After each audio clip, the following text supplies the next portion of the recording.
Sim?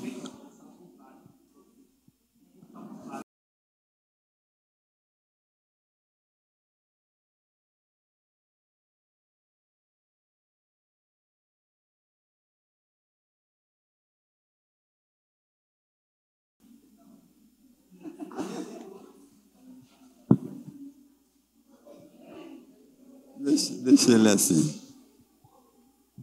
Meus irmãos, que a graça e a paz do Senhor seja com todos. Amém? Quem gosta, quem valoriza, né, sabe da importância do acampamento, eu creio que já está começando a ficar com saudade, né? Porque amanhã, à noite, nós não estaremos mais aqui, não é verdade? E sempre nessa última noite, né, do acampamento, a gente começa a imaginar, pelo menos imagino, né, como seria bom se ainda estivéssemos aqui amanhã. Mas não é possível a gente ficar aqui, né, uma semana toda, 15 dias. Né, temos que voltar para casa.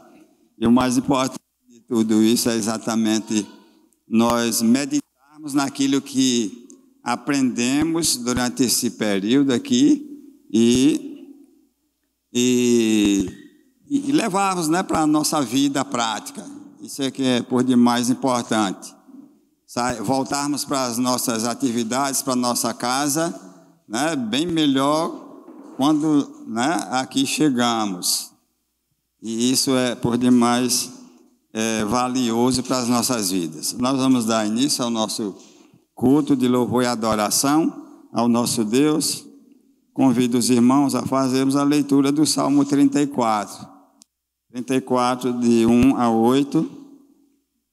Né, esse salmo que traz aí, né, numa parte, um cântico, né, uma expressão que compõe um cântico que os irmãos têm nos ensinado, né, que é tema do acampamento. Tá bom? Salmo 34, de 1 a 8, nós vamos ler todos juntos, tá bom? Vamos colocar de pé, depois a gente vai ficar um bom tempo sentado, né? E às vezes nesse último dia do acampamento o cansaçozinho vai chegando também e a vontade de dormir. Tá bom? Salmo 34, de 1 a 8. Nos diz assim a palavra de Deus, todos juntos, bem fortes, tá bom? Vamos fazer essa leitura. Bendirei o Senhor em todo o tempo, o seu louvor estará sempre nos meus lábios. Gloriar-se-á no Senhor a minha alma. Os humildes o ouvirão e se alegrarão. Engrandecei o Senhor comigo, e todos a uma lhe exaltemos o nome. Busquei o Senhor e Ele me acolheu, livrou-me de todos os meus temores. Contemplai-o e sereis iluminados, e o vosso rosto jamais sofrerá vexame. Clamou este aflito, e o Senhor o ouviu e o livrou de todas as suas tribulações. O anjo do Senhor acampa-se ao redor dos que o temem e os livra. Ó, provai e vede que o Senhor é bom. Bem-aventurado o homem que nele se refugia. Que coisa maravilhosa, né? Edificante para todos nós essa leitura. Nós vamos ter um momento de oração, de adoração. Eu quero convidar o irmão Jairo, né, que está conosco nessa noite, que nos leve a Deus nesta oração. Vamos esperar um pouco aqui, mais um microfone, para chegar lá o nosso irmão, para que possamos estar orando.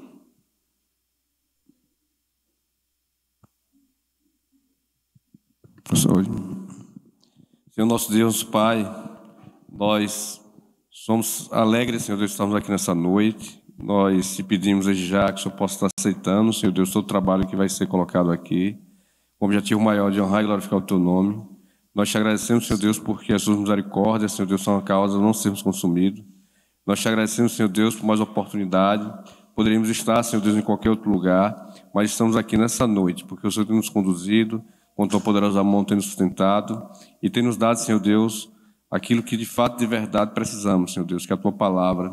Em nome de Cristo Jesus, Senhor Deus, possa estar assim, Senhor Deus, através do Espírito Santo, nos direcionando, Senhor, dando discernimento, e tudo que vai acontecer aqui nessa noite, seja para honrar e glorificar o teu nome. É em nome de Cristo Jesus te pedimos desde já, agora e para sempre. Amém.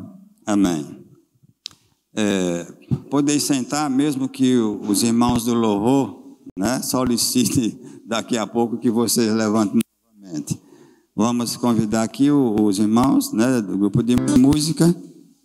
Todos já estão aqui, né, só aqueles que vão conduzir os cânticos. Vamos louvar o nosso Deus nesse momento com um cântico ao Senhor.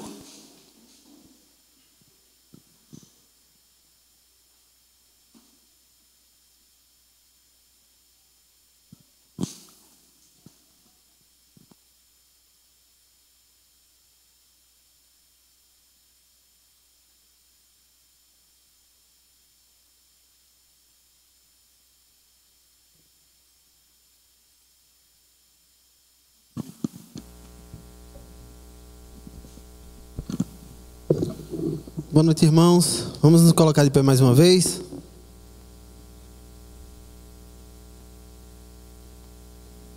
Nós vamos estar cantando, irmãos, a música tema do nosso acampamento. Acredito que nesses 3 dias já deu para a gente aprender, né? Ela está baseada no texto que acabamos de ler, então vamos cantar com alegria. Foram dias maravilhosos. Infelizmente está chegando ao fim. Amanhã estaremos retornando para os nossos lares, para as nossas casas, mas com o coração grato, agradecidos a Deus por mais esse acampamento que Ele nos proporcionou, né? Então vamos cantar, irmãos.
cantar ainda, irmãos, o cântico Deus Eterno, cântico conhecido, uma linda letra. Vamos meditar nessa letra e cantarmos juntos.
Pode se sentar. A palavra está com o irmão Gelson.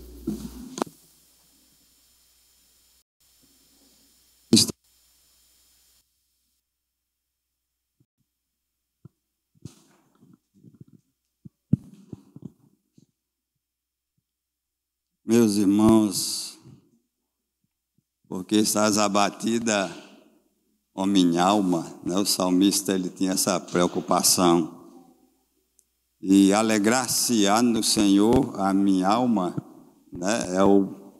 É o ponto mais interessante desse questionamento, né? A resposta. E ela vem de Deus para as nossas vidas. Salmo 42, que nós vamos ler. Abram comigo, por favor, as suas Bíblias. Salmo 42, nós vamos ler de forma alternada, tá bom? Esse salmo, a alma que anela por Deus, Salmo 42. Logo após essa leitura, eu convido o missionário José Neto a que nos eleve a Deus em uma oração de confissão, tá bom? Salmo 42, vamos ler. Como suspira a corça pelas correntes das águas, Assim por ti, ó Deus, suspira a minha alma. A minha alma tem sede de Deus, vamos ler, do Deus vivo. Quando irei e me verei perante a face de Deus. As minhas lágrimas têm sido o meu alimento dia e noite, enquanto me dizem continuamente: o teu Deus onde está? Lembro-me destas coisas e dentro de mim se derrama a alma, de como passava com a multidão de povo e os guiava em procissão à casa de Deus, em gritos de alegria e louvor, multidão em festa. Porque estás abatida, ó minha alma, porque te perturbas dentro de mim? Espera em Deus, pois ainda o louvarei, a Ele meu auxílio e Deus meu. Sinto abatida dentro de mim a minha alma.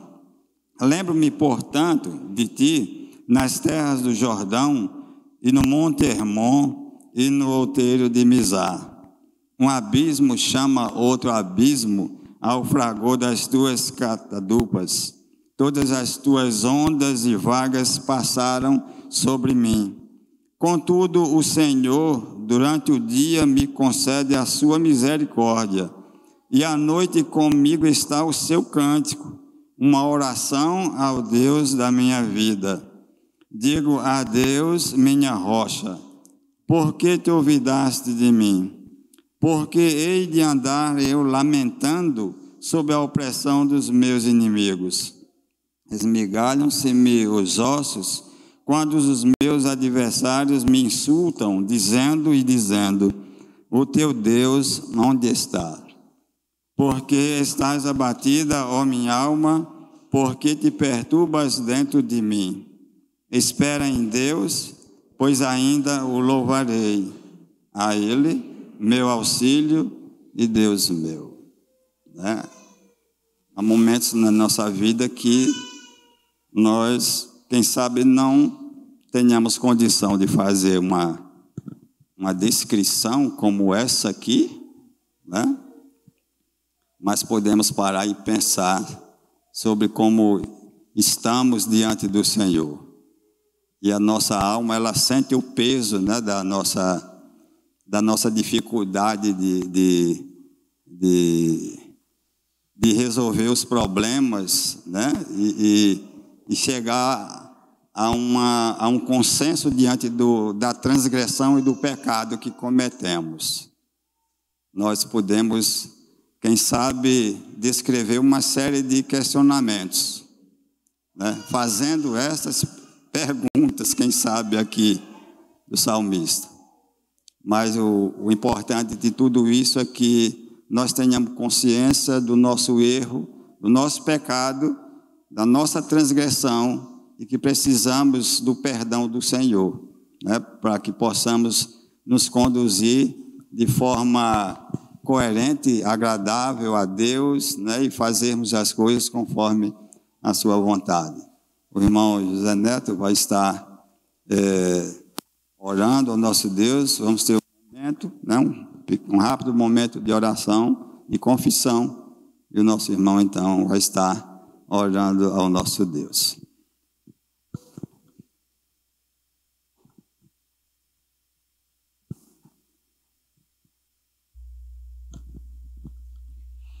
Deus, aqui está o teu povo, mais uma vez reunido neste lugar, depois de um dia que o Senhor nos deu, de atividades, de culto, de diversão.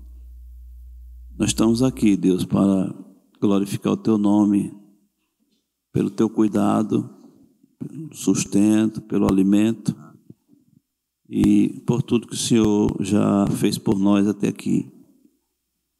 E agora, Deus, estamos no momento de culto, de adoração e louvor.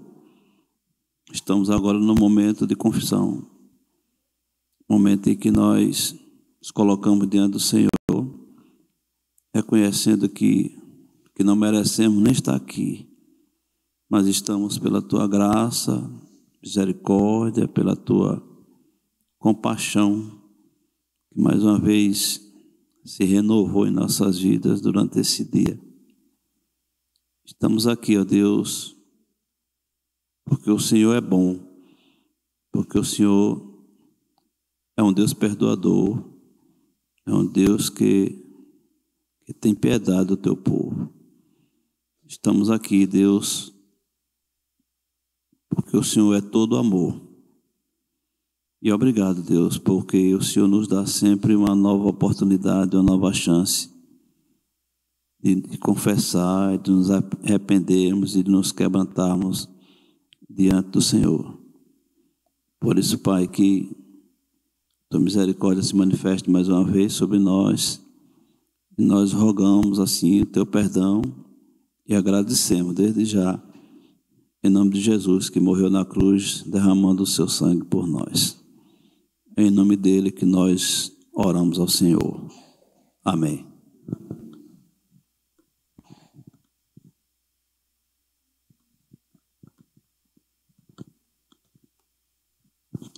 Os irmãos do louvor vão continuar, né? Louvando ao nosso Deus. Interessante que hoje, irmãos, durante o estudo, eu estava me lembrando de uma música, né? Que não é do seu tempo e nem é do meu tempo. Não é do tempo de Deus. Sabe? Eu achei uma saída, não sabe, para comentar sobre isso. Que está, né, dentro do contexto dos nossos estudos aqui. E ela diz que viver cantando, embora em aflição, conduz ao coração consolo e paz. Melhor assim viver do que sempre lamentar, pois o teu lamento aqui não resolverá. Ergue tua voz a Deus, cantai em seu louvor, e ouvirás dizer: contente estou. Tá bom? Não vou cantar não se amedrontem não, tá bom? Os irmãos do louvor vão, então, ministrar um cântico. Vamos nos colocar de pé, irmãos, mais uma vez. Vamos cantar.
Gelson mais uma vez.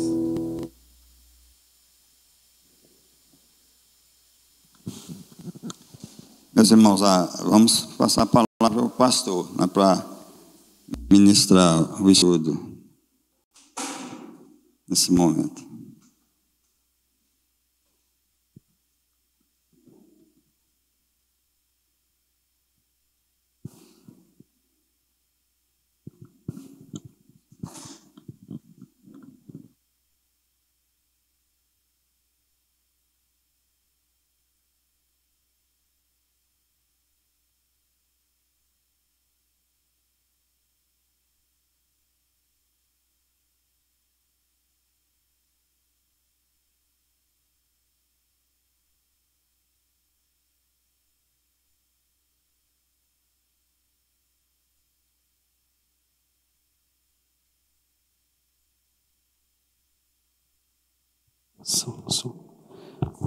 Oi. Boa noite, meus irmãos. Tudo bem com vocês? Estão cansados? Não? Pouquinho. Tem alguns que estão assim um pouco enfadados, né? Eu tenho certeza que se nós tivéssemos mais alguns dias aqui, aproveitaríamos mais ainda. Muito bom estar junto com os irmãos, é muito bom aprendermos mais a palavra de Deus juntos. Eu acredito que tudo que nós fizemos aqui durante esses dias, irmãos, tem sido para a glória de Deus e para o nosso crescimento espiritual. Os momentos de conversa que temos fora aqui dessa parte do culto, a diversão que estamos tendo aqui, eu tenho certeza que tudo isso nós guardaremos no nosso coração e tem servido, né, para a nossa edificação. Que bom. Irmãos, nós então vamos para a nossa última palestra, última palavra sobre o contentamento cristão. Nós vamos tratar, irmãos, nessa noite sobre o contentamento no anseio pelo céu. Filipenses capítulo 1, 23, Filipenses 3, 12, verso 14 e verso 20. Então, o nosso tema é o contentamento no anseio pelo céu. Filipenses 1, 23, Filipenses 3, versículo 12, versículo 14 e versículo 20.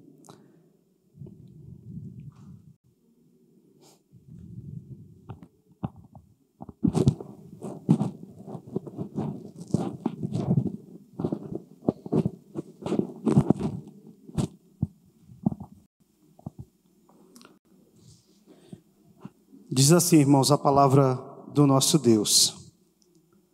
Ora, de um e outro lado estou constrangido, tendo o desejo de partir e estar com Cristo, o que é incomparavelmente melhor. Agora capítulo 3, versículo 12, 14 e 20. Não que eu tenha já recebido ou tenha já obtido a perfeição, mas prossigo para conquistar aquilo para o que também fui conquistado por Cristo Jesus. Prossigo para o alvo, para o prêmio da soberana vocação de Deus em Cristo Jesus. Versículo 20. Pois a nossa pátria está nos céus, de onde também aguardamos o Salvador, o Senhor Jesus Cristo. Amém. Vamos ter uma palavra de oração. Ó Deus, nós estamos diante da Tua Santa Palavra, queremos entendê-la, queremos praticá-la, e para isso precisamos do auxílio do Teu Santo Espírito, ó Deus. Esse Espírito que é a terceira pessoa da Trindade, que inspirou aos profetas, aos apóstolos, a escrever, ó Deus, essas palavras benditas que nós acabamos de ler. Que o Senhor possa ter misericórdia do Teu povo que está aqui reunido no dia do Senhor, reunidos para Te adorar e para ouvir as Tuas santas instruções. Fala conosco, ó Deus, nessa última palestra aqui sobre o contentamento cristão. Fala, impacta os nossos corações.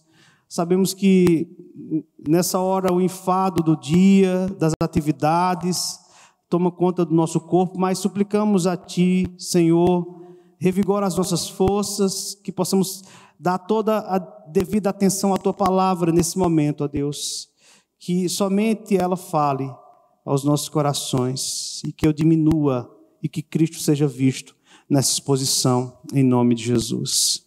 Amém. Meus irmãos, pensar no céu mantém o crente seguindo adiante. E ainda mais, o cristão, ele é alguém que anseia pelo céu. Por isso, nós podemos dizer que o contentamento faz parte da sua vida, porque ele é único dentre os seres humanos que anseia pela vida eterna. A pessoa, meus irmãos, contente não é aquela que se sente realmente bem nesse mundo. A essência do contentamento, irmãos, é encontrar paz naquilo que ainda está para acontecer. A Bíblia, meus irmãos, ensina que o contentamento só vem quando nós reconhecemos que esse mundo não é o nosso lar.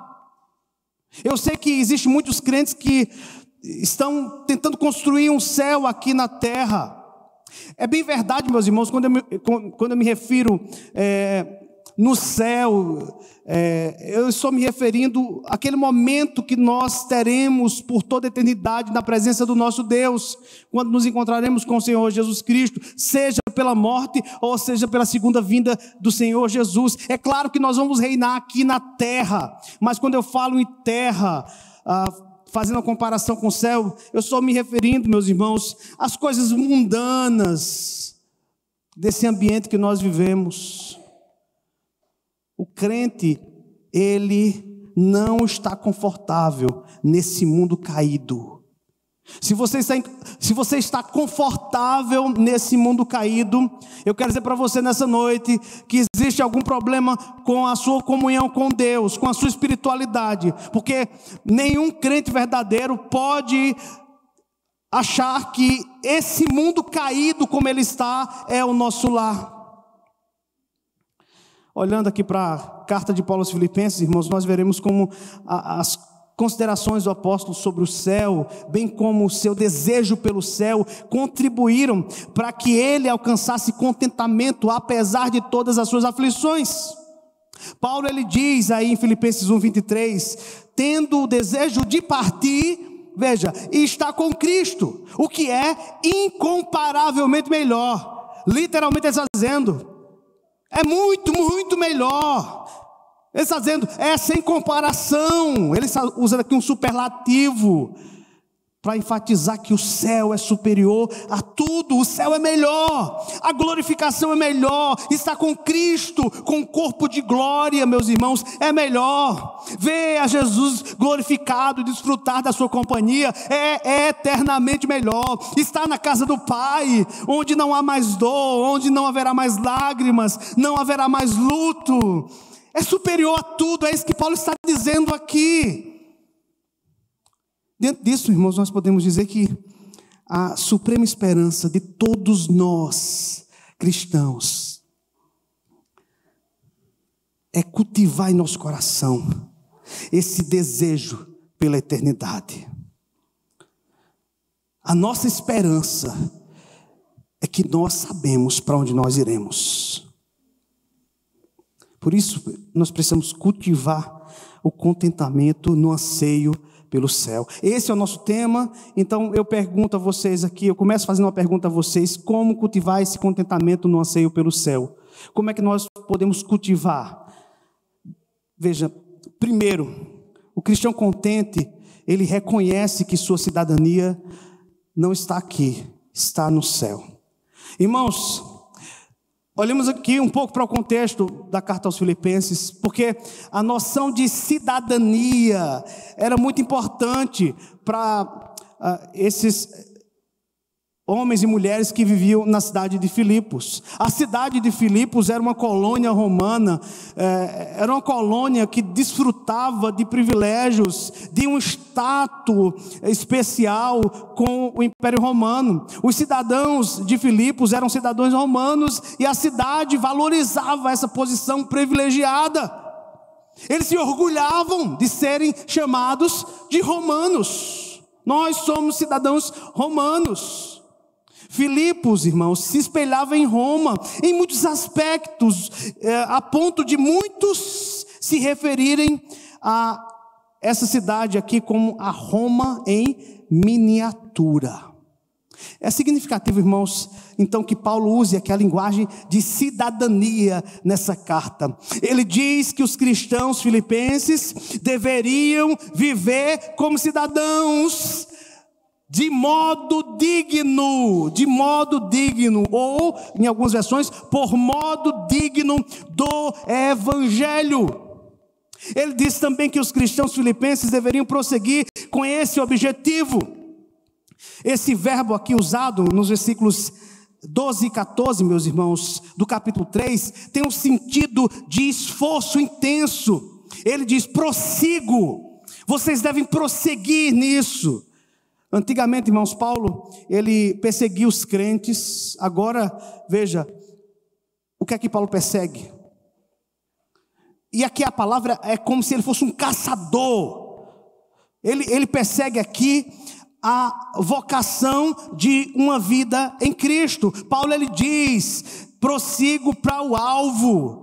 Ele está dizendo que nós devemos nos esforçar, devemos investir, meus irmãos, todo o empenho da nossa vida por esse alvo. Nada pode ser maior na nossa vida do que esse alvo, do que o céu. Quando você olha aqui para a palavra alvo no original, você vai ver que ela é encontrada somente aqui. Quando você examina todas as cartas paulinas, significa, meus irmãos, o alvo aqui, aquela fita que fica no final da pista, a qual o atleta, ele dirige o seu olhar e sabe que precisa chegar até aquele alvo, até a linha de chegada, até aquela faixa. É isso que Paulo está dizendo aqui, meus irmãos. Ele está dizendo: coloque seus olhos nessa faixa. O alvo de vocês é essa faixa. Vocês precisam atingir essa faixa. Meus irmãos, o que Paulo busca aqui é o prêmio da soberana vocação de Deus em Cristo Jesus. O incrédulo, ele coloca toda a sua esperança nesse mundo. O incrédulo, ele valoriza a vida aqui acima de tudo. Porém, o cristão, ele reconhece que é um peregrino, ele reconhece que é um estrangeiro nesse mundo, porque o seu verdadeiro lar é o céu. Não pense que, por estarmos focados no céu, nós vamos viver de maneira bitolada. Não é isso que Paulo está dizendo. Quanto mais você pensa no céu, quanto mais você busca esse alvo, se alegra em buscar esse alvo, melhor você será um cidadão brasileiro. Você será uma pessoa diferenciada. Você viverá de maneira diferente, porque não há, meus irmãos, quem pense no céu biblicamente, que não viva de maneira diferente. Porque se a pessoa diz assim: eu penso no céu, eu vou morar no céu, é o meu alvo, Jesus me salvou para que eu pudesse morar no céu, mas a vida dele não condiz com esse desejo. Ele não sabe o que é o céu. Ele não sabe o que é o céu. O apóstolo Paulo, irmãos, ele exortou os colossenses no capítulo 3, versículo 2, dizendo o seguinte: pensai nas coisas lá do alto, não nas que são aqui da terra. A pessoa que pensa nas coisas da terra, ela é consumida por buscas egoístas. A pessoa que pensa no céu, o que é que ela busca? Ela busca as coisas de Deus. E meus irmãos, essa busca, ela se traduz em expressões piedosas de uns para com os outros e no serviço de uns para com os outros. A pessoa que pensa corretamente no céu deseja ver a salvação dos pecadores, deseja se relacionar com as pessoas A inclinação, meus irmãos, dos nossos pensamentos para o céu ou para a terra vai afetar também aquilo que nós valorizamos. Pérolas ou barro. Valorizamos as coisas dignas de serem valorizadas ou valorizamos mais coisas que não têm um valor significativo. Muitos crentes estão valorizando coisas que não têm um valor significativo. Estão se matando por essas coisas. Jeremiah Burgess, ele diz assim, eu estou citando muito esse autor aqui puritano, porque ele tem um livro muito pequenininho sobre o contentamento. É um livro fantástico que fala sobre contentamento. Ele escreveu o seguinte sobre isso. Ele diz: há um céu na alma do homem piedoso. Nenhuma alma irá ao céu, senão aquela a qual o céu já veio. Grave bem isso. Vou repetir novamente as palavras dele. Há um céu na alma do homem piedoso. Nenhuma alma irá ao céu, senão aquela a qual o céu já veio. Paulo fala sobre isso. Colossenses 3, de 1 a 3, ele diz assim: portanto, se fostes ressuscitados juntamente com Cristo, buscai as coisas lá do alto, onde Cristo vive assentado à direita de Deus. Pensai nas coisas lá do alto, não nas que são aqui da terra, porque, veja, qual o motivo, qual a razão disso? Porque morrestes e a vossa vida está oculta juntamente com Cristo em Deus. É por isso que nós precisamos, irmãos, pensar no céu. Mas o céu precisa já estar no nosso coração. Segundo, o cristão contente, ele anseia por partir e estar com Cristo. Entenda bem. O cristão contente, ele anseia por partir e estar com Cristo. Contudo, ele prossegue na obra que Cristo lhe deu para cumprir. Parece contraditório isso? Não é contraditório.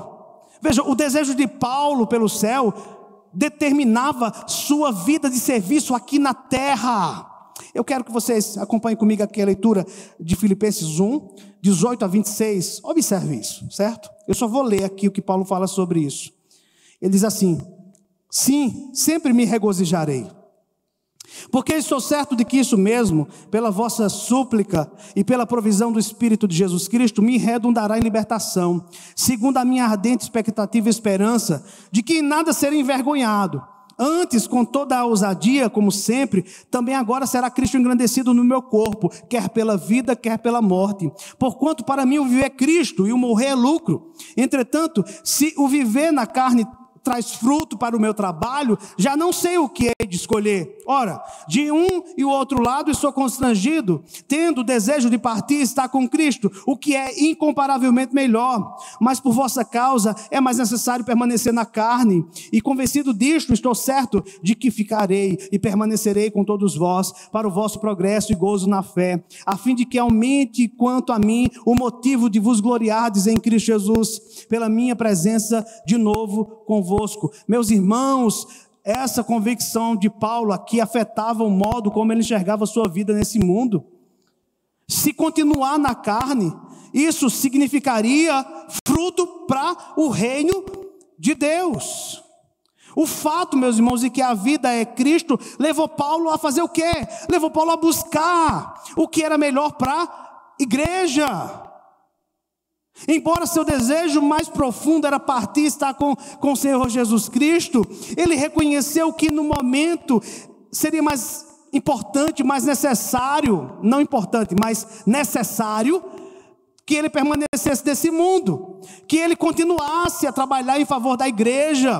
Dessa forma, Paulo mostrou sua preferência naquele momento, porque ele sabia que se continuasse vivo, o evangelho se expandiria, o evangelho cresceria, as igrejas de Cristo seriam enriquecidas, abençoadas.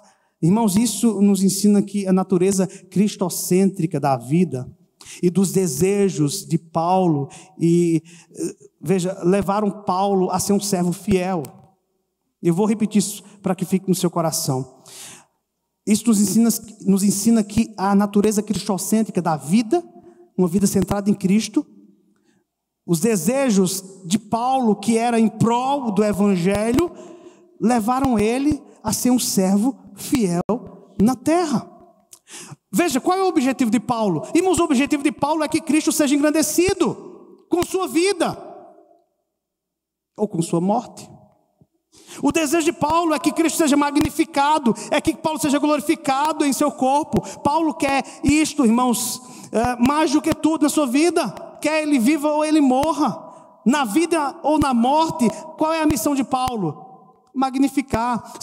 Com vida ele continuaria a magnificar, glorificar Cristo. Na morte ele glorificaria Cristo.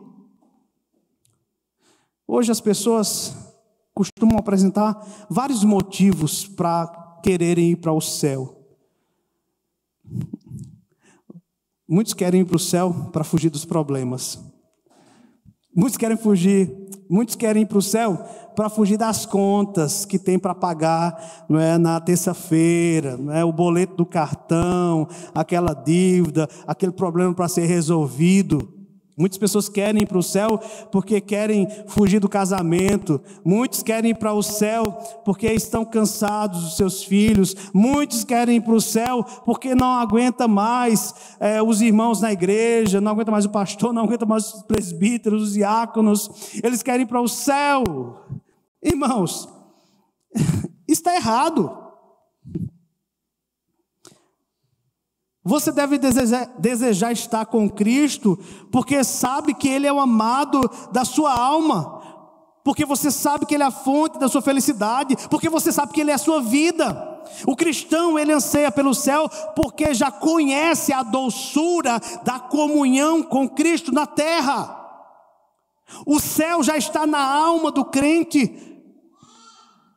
verdadeiro, e por o céu estar na alma do crente, ele terá paz, ele terá contentamento, e ele terá desejo de ser uma pessoa útil na obra de Deus. Dessa forma, o cristão, ele vive para servir, seguindo o exemplo de quem? O exemplo do Senhor Jesus Cristo.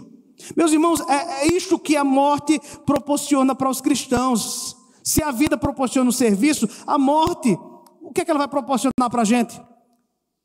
Hein, irmãos? Tristeza? Sim, os nossos familiares vão sofrer, não é, com a nossa partida. Mas, irmãos, pensando um pouco sobre a morte, eu sei que isso não é um assunto que nós gostamos de pensar, os jovens não gostam de pensar sobre isso, e também os que estão mais avançados na idade também não gostam de pensar muito sobre isso, não é verdade? Mas nós temos que pensar, meus irmãos, nós temos que pensar na morte. Paulo, ele deixa isso muito claro em Filipenses. Ele estava preparado para continuar vivo, para ser mais útil na obra do Senhor, glorificar ao Senhor Jesus através do seu serviço. E se ele morresse? E se ele morresse naquele momento ali? Porque Paulo estava nessa expectativa. A qualquer momento ele poderia morrer.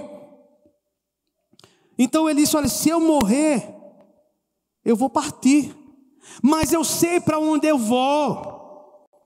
Eu não morrerei como os ímpios. Eu sei que ao passar dessa vida para outra, eu me encontrarei com o meu Redentor, eu me encontrarei com o meu Cristo, e por isso na minha morte Cristo será exaltado. Qual é a nossa recompensa depois da morte, irmãos? A nossa recompensa é Cristo. É assim que Paulo raciocinava. Paulo sabia que a sua recompensa depois da morte era Cristo.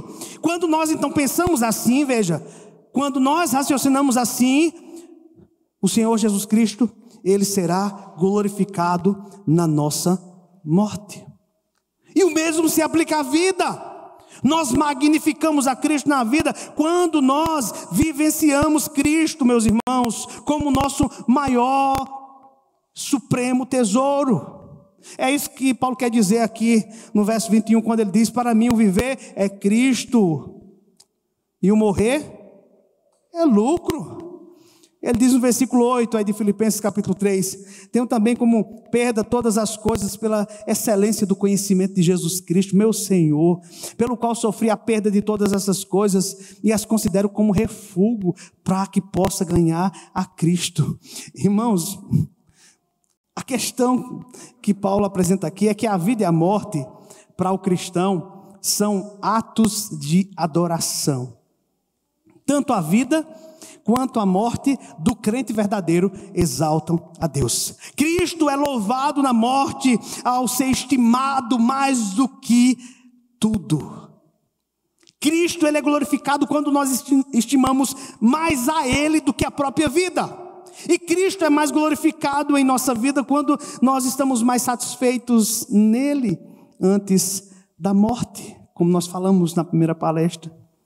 Meus irmãos, o denominador comum entre o viver e o morrer é que Cristo é o maior, supremo tesouro que nós possuímos. Quer vivamos, quer morramos.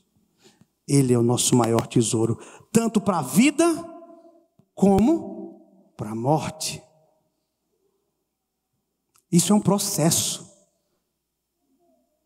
Nós precisamos prosseguir nesse alvo, para que nada nesse mundo possa tirar essa paz do nosso coração, para que nada nesse mundo possa tirar essa certeza do nosso coração, porque você sabe que muitas vezes os nossos problemas, as nossas dificuldades, eles vêm arrebatar essa paz que excede todo entendimento. Quantas pessoas estão no leito de morte, não possuem, meus irmãos, essa convicção? Eu falo aqui de crentes, de alguns crentes. Por isso que Paulo, ele, enquanto estava vivo, ele pensava sobre essas coisas, ele meditava sobre essas coisas. Então, o raciocínio de Paulo era simplesmente esse: se eu continuar vivo, eu vou me dedicar ainda mais na tua obra. Mas se eu morrer, se eu for decapitado, eu estarei com o Senhor Jesus Cristo. Eu me encontrarei com o amado da minha alma. Terceiro, o cristão contente, irmãos, anseia por partir e estar com Cristo, porque sabe das realidades gloriosas que o aguardam no céu. A alegria, meus irmãos, e o contentamento de Paulo estão mais do que tudo baseados em sua escatologia. Isto é, em seu conhecimento do que está por vir. Ele sabe o que vinha depois da morte. O que é que vinha depois da morte para Paulo? O que é que vem depois da morte para o crente? Mais de Cristo. Você entendeu o que eu falei? O que é que vem depois da morte para nós? Mais de Cristo. O pensamento da glória do céu, irmãos, mantém o cristão seguindo adiante durante períodos de dificuldades, períodos de tribulações. Quer uma prova disso? Vamos para Romanos 8, 18. Veja o que Paulo diz sobre isso. Paulo, ele diz assim, Romanos 8, 18. Permaneça, no capítulo 8 de Romanos. O que Paulo trata aqui está interligado com Filipenses. Paulo diz assim em Romanos 8, 18: porque para mim tenho por certo que os sofrimentos do tempo presente não podem ser comparados com a glória a ser revelada em nós. Isso aqui não é fugir da realidade, irmãos. O cristão, ele reconhece que essa vida é cheia de sofrimentos, mas a realidade do céu significa que para o crente o sofrimento, ele tem um fim e um propósito. E Paulo prossegue falando sobre isso. Agora, versículos 23 e 25. 23 a 25, Paulo continua dizendo: e não somente ela, mas também nós, que temos as primícias do Espírito, igualmente gememos em nosso íntimo, aguardando a adoção de filhos, a redenção do nosso corpo, porque na esperança fomos salvos. Ora, esperança que se vê não é esperança, pois o que alguém vê, como espera? Mas se esperamos o que não vemos, com paciência o aguardamos.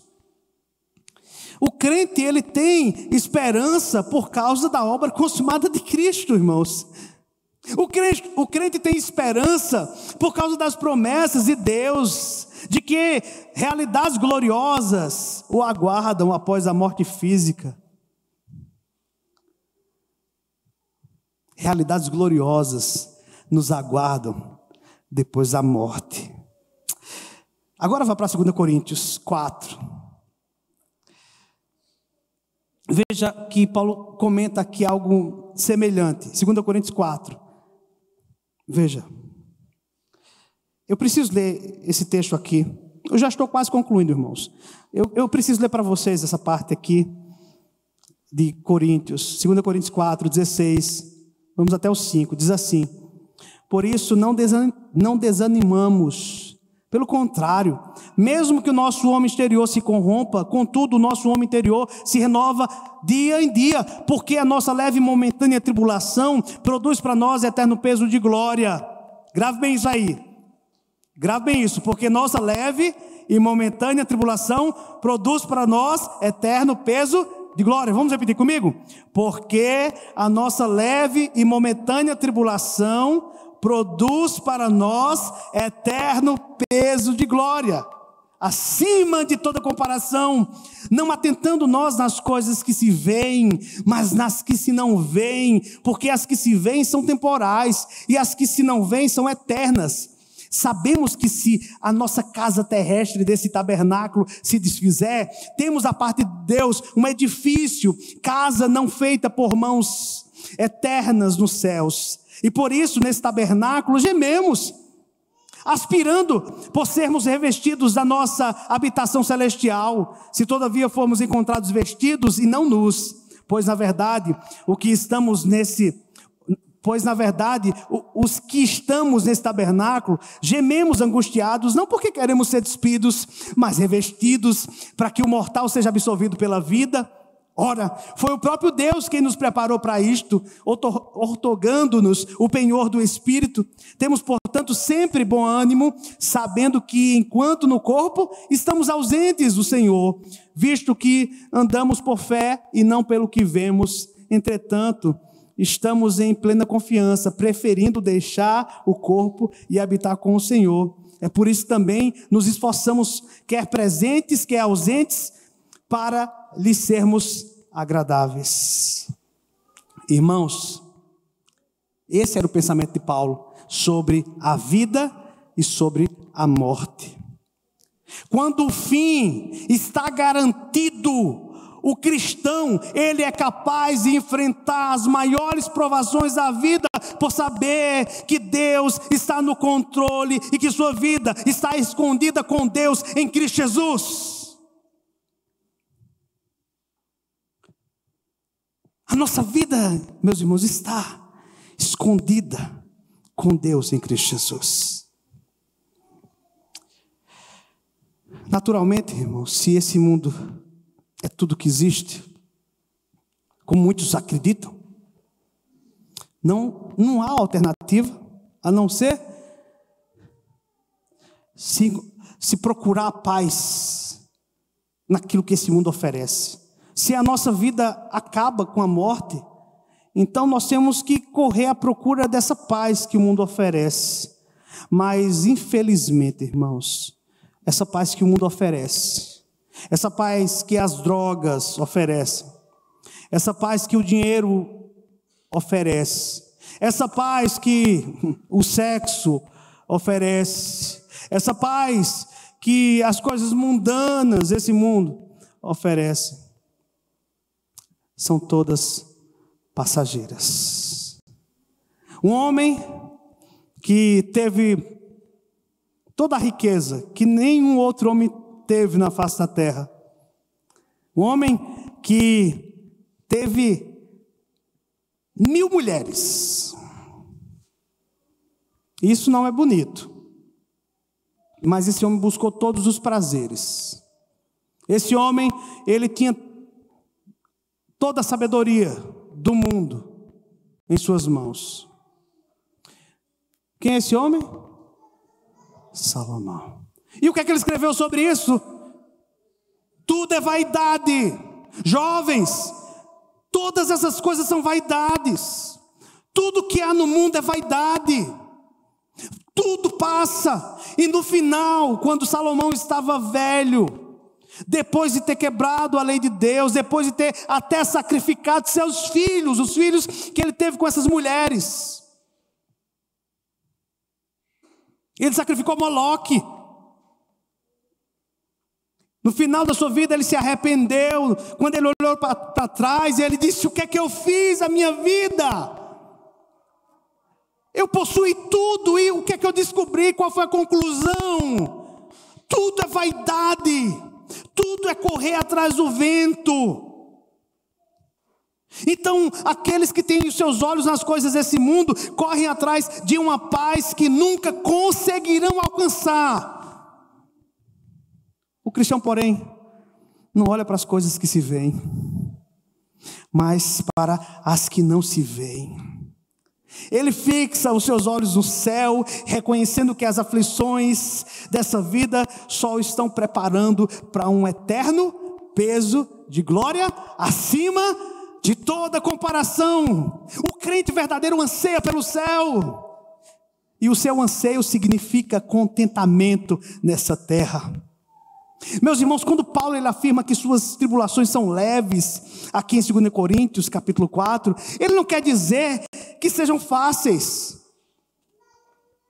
Ele não quer dizer que a sua vida não tinha sofrimento. Ele quer, meus irmãos, denotar que, comparadas com o que virão, essas lutas que Paulo estava passando não eram absolutamente nada comparado com o que ele desfrutaria na glória, se fosse colocado na balança. Paulo diz assim: todos os meus açoites, toda a riqueza que um dia eu possuí, porque Paulo um dia teve uma posição, um status social elevado, porque ele era um fariseu dos fariseus. Ele era um homem que tinha uma certa posição social. Paulo disse: eu sei o que é ter abundância, eu sei o que é não ter nada.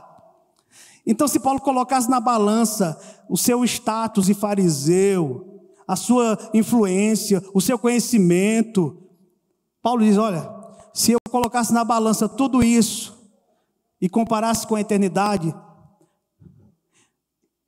e juntando com os sofrimentos, juntando com as perdas, juntando com as humilhações, juntando com esse espinho na carne que nunca me deixa, juntando com a ameaça de morte diária, juntando com um calabouço onde eu vivo, Paulo está dizendo o seguinte: se você colocar o céu e todas essas lutas e o que ele pôde obter em sua vida, ele disse que essas coisas eram como uma pena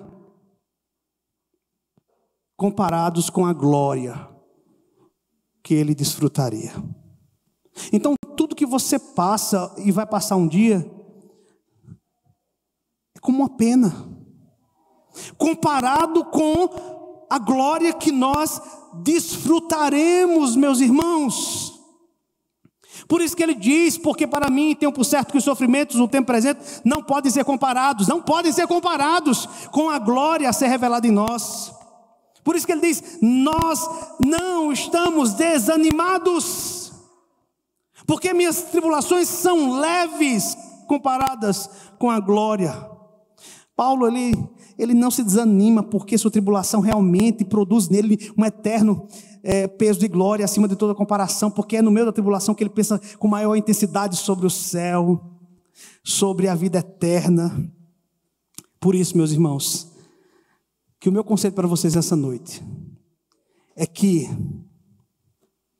foquem nisso como um corredor em uma competição. Foquem no céu, meditem sobre o céu, pense nessas coisas, atente para essas coisas, creia no que Deus diz e você não desanimará, mas seu homem interior será renovado dia a dia. É a promessa que nós temos na palavra de Deus. Mas aqui, para a gente concluir, eu quero dizer para você o seguinte: que quando eu falo do céu, quando Paulo fala do céu, Paulo está falando de quê? De um lugar que nós vamos passar a eternidade, onde nós não vamos ter mais problemas. Irmãos, não é esse lugar que Paulo está pensando, não. Paulo está pensando aqui em Cristo. Sabe por quê? O céu é Cristo, irmãos.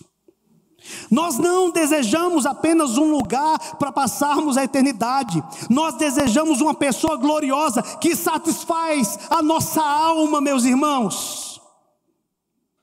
E aqui eu encerro com as palavras de Thomas Goodwin, um puritano do século XVI. Ele disse assim: para mim o céu sem Cristo seria o inferno. Para mim, o céu sem Cristo seria o inferno. Porque o céu é Cristo. É por isso que nós devemos desejar. Porque o céu é mais de Cristo. E se você que está aqui nessa noite deseja mais desse céu, sua vida tem que ser diferente. Se realmente você diz: pastor, eu desejo o céu, eu desejo mais de Cristo, esse pensamento deve afetar a nossa maneira de viver. O desejo pelo céu, que é Cristo, onde Cristo está, deve afetar a maneira como eu trato a minha esposa, como a sua esposa lhe trata, como você trata seus filhos, como os filhos tratam os pais. Isso deve afetar a maneira como eu trabalho, a maneira como eu trato os empregados, a maneira como eu trato o meu patrão. Isso deve afetar a maneira como eu trato os meus vizinhos. Isso deve afetar a maneira como eu trato o pastor da igreja, os presbíteros, os diáconos, os irmãos na igreja. Isso deve afetar a maneira como eu me envolvo nas redes sociais. Se eu desejo o céu, isso deve afetar o namoro. Se isso realmente é o que está na nossa alma, se o céu está na nossa alma, então nós não seremos moldados pelo mundo. Eu não estarei desejando as coisas do mundo. O meu foco será Cristo. O meu foco será estudar para a glória de Cristo. O meu foco será trabalhar para a glória de Cristo. O seu foco como dona de casa será cuidar da minha família para a glória de Cristo, porque eu anseio o céu. O meu foco como filho será respeitar o meu pai, porque eu anseio pelo céu. O meu foco como um universitário, sim, é Cristo, e eu quero fazer a minha universidade para que Cristo seja glorificado. Eu quero arrumar um emprego, um trabalho, eu quero passar no concurso público para que Cristo seja glorificado, porque meu coração não está nessas coisas. Eu sei que eu tenho que trabalhar, eu sei que eu tenho que estudar, eu sei que eu tenho que cuidar da minha família, eu sei que eu tenho que fazer muitas coisas nesse mundo, mas o que é mais importante é que Cristo seja glorificado em tudo que eu fizer, porque o céu está no meu coração. E quando a doença vier, e quando as lutas vierem, eu sei que o meu Redentor vive. E eu sei que eu tenho um Senhor que nunca me abandonará. Eu sei que eu tenho um Senhor que está ao meu lado, como meu pastor, que diz assim: meu filho, minha filha, não se preocupe. Não se preocupe, creia somente. Você não vive por vista. Você não vive por vista. Creia, eu sou seu pastor. O seu bom pastor, estou ao seu lado, lhe conduzindo para todos os lugares. Vale da sombra da morte, para os pastos verdejantes. Mas no final, lembre-se, eu farei com que o seu cálice transborde por toda a eternidade. É a promessa do Salmo 23. É nisso que deve estar o nosso coração. Mais de Cristo, irmãos, é ter o nosso cálice transbordando. Sabe o que é isso? É uma alegria indizível que nós desfrutaremos e que nós já podemos desfrutar aqui agora. Isso vai depender de quê? Da nossa comunhão com Cristo. Da nossa comunhão com Cristo. Que o Senhor, irmãos, nos abençoe. Que o Senhor aplique ao nosso coração a sua palavra. E que o que nós ouvimos aqui durante essas 4 palestras possa fazer guarida do nosso coração. Que essas palavras aqui sobre o contentamento, irmãos, possa fazer uma diferença tremenda na nossa vida. Que possamos sair daqui hoje, amanhã, com essa perspectiva do contentamento cristão na nossa mente, na nossa vida, para a glória do nosso Deus. Em nome de Jesus. Amém. Amém. Eu queria que nós cantássemos uma canção, presbítero Gelson, do Inário, Sou Feliz. O irmão pode cantar esse hino? Eu acho que é o 108. Vamos ficar de pé, irmãos? Vamos cantar? Depois o presbítero Gelson vai estar orando.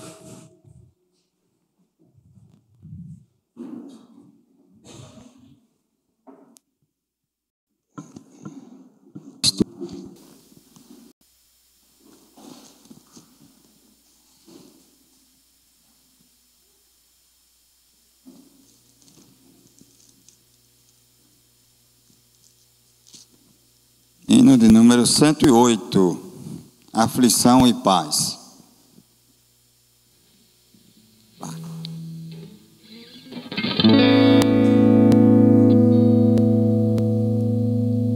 Vamos lá, meus irmãos?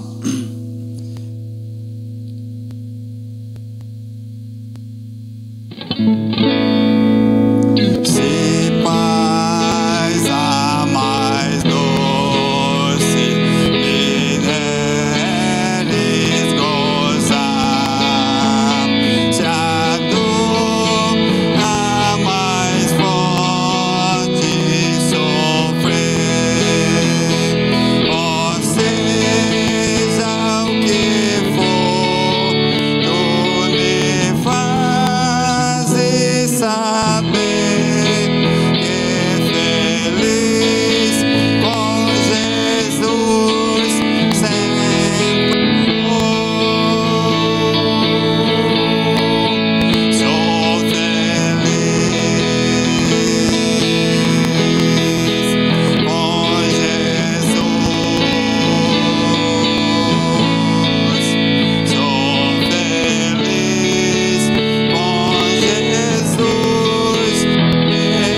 bendizemos e glorificamos o teu nome, porque a tua palavra nesta noite, mais uma vez, nos veio alertar para que vivamos uma vida focada na esperança, ó Deus, de que o céu com Cristo será a nossa grande realidade.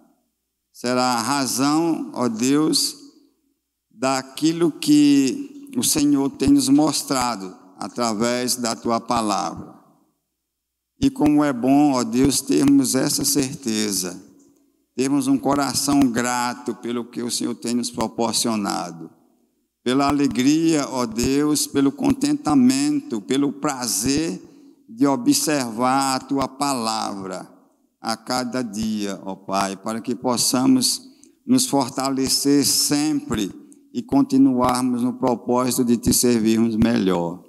Ó Deus, nos prepara, tem misericórdia de nós e dá que possamos sempre continuar com o anseio, ó Deus, de estarmos com o Senhor a cada dia. Ó Deus, nós bendizemos e glorificamos o teu nome. E como foi e continuará sendo, ó Deus, bem melhor estar ao teu lado sempre, desfrutando dos teus grandes feitos, das tuas maravilhas, pois em ti nós buscamos conforto e refúgio para a nossa alma. Nós oramos, ó Deus, com nosso coração grato, em nome de Cristo Jesus. Amém.